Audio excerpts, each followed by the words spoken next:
ഞാൻ ഒന്നിലധികം തവണ വായിച്ച 10 ലക്ഷത്തിലധികം കോപ്പികൾ വിറ്റഴിഞ്ഞ ഒരു പുസ്തകമാണ് the മങ് who sold his Ferrari എന്ന റോബിൻ ശർമ്മയുടെ ഈ പുസ്തകം. ഇതൊരു വക്കീലിന്റെ കഥയാണ്. എല്ലാമുള്ള ഒരാൾ തന്റെ ഫെറാറിയും തന്റെ മറ്റു സ്വത്തുക്കളെല്ലാം വിറ്റഴിച്ച് ഹിമാലയത്തിലേക്ക് സന്യാസിയാവാൻ പോയ ഒരു കഥയാണ് ഇതിൽ പറയുന്നത്. ഇതിൽ നമ്മളെ ലൈഫിലേക്ക് കണക്ട് ചെയ്യാൻ പറ്റുന്ന കുറെ അധികം കാര്യങ്ങൾ പറയുന്നുണ്ട്. അതിലൊന്ന് പറയാം, മനസ്സ് ദൃശ്യങ്ങളിലൂടെയാണ് പ്രവർത്തിക്കുന്നത്. ഈ ദൃശ്യങ്ങൾ അവനവനെ കുറിച്ചുള്ള സ്വന്തം പ്രതിച്ഛായയെ സ്വാധീനിക്കുന്നു. പ്രതിച്ഛായ ആകട്ടെ അവൻ ചിന്തിക്കുകയും പ്രവർത്തിക്കുകയും നേടുകയും ചെയ്യുന്ന രീതിയെയും സ്വാധീനിക്കുന്നു. ഇതിൽ നിന്ന് ടോട്ടലായിട്ട് നമ്മൾ മനസ്സിലാക്കേണ്ടത്, നമ്മൾ എന്താണോ കൺസ്യൂം ചെയ്യുന്നത്, പോസിറ്റീവായിട്ടുള്ള കാര്യമാണ് നമ്മൾ കാണുന്നത്, കേൾക്കുന്നത്, ചെയ്യുന്നതെങ്കിൽ നമ്മിൽ നിന്ന് ഔട്ട്കം ആയിട്ട് ആളുകളിലേക്ക് പോകുന്നതും പോസിറ്റീവായിട്ടുള്ള കാര്യങ്ങളായിരിക്കും.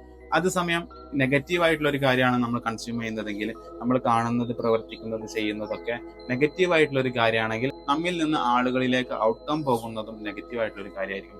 അപ്പോൾ ബെറ്റർ ആയിട്ടുള്ള ഒരു ഹ്യൂമൻ ആയിട്ട് ജീവിക്കണമെങ്കിൽ നല്ല കാര്യങ്ങൾ മാത്രം കൺസ്യൂം ചെയ്യാം. അപ്പം നമ്മിൽ നിന്ന് ആളുകളിലേക്ക് പോകുന്നതും നല്ല കാര്യങ്ങളായിരിക്കും.